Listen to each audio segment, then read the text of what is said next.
Okay, so we're sitting off East Mall car park in Ashley, and the surf is pretty solid, so I'm going to run through briefly what to look for when coming through big surf, and hopefully I'm able to practice what I preach. But you know, there are times where no matter how well you think you're going to time it, there's just elements of bad luck that crops up every now and then that comes through at the zoo. But hopefully we should be okay. It was quite a solid wave that was coming through this morning. Looks like there is still some solid sets every now and then, but yeah, and probably a tricky shore break. Too many guys just paddle straight through, look at it once or twice and paddle in.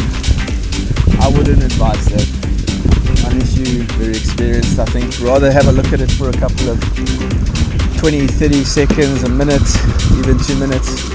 Just get a feel for the sets and where they're breaking, how close you can sit to the bank without getting caught by a set, which makes your break for the mid-break or for the shore break a lot easier rather than trying to make a break from 30 meters past the backline, which is obviously still going to cost you time.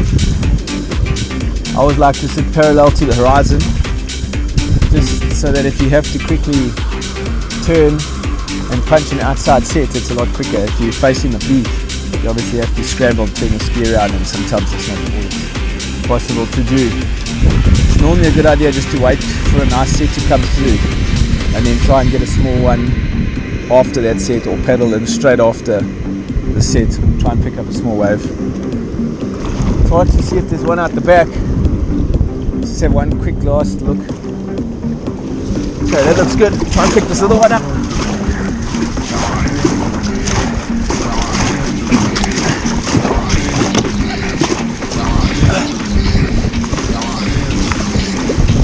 Try and stay as close to the back of that wave as you can.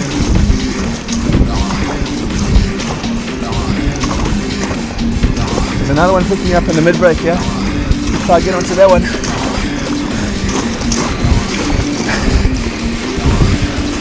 This is ideally what you want, to pick up one or two little ones and just easily cruising.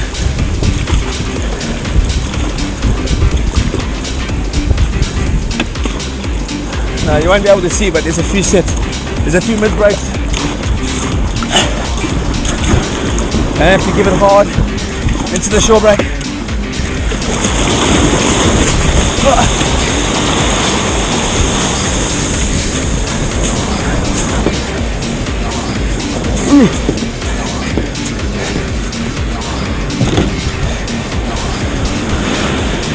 And that's the way to do it without getting your hair wet. Time for a swim.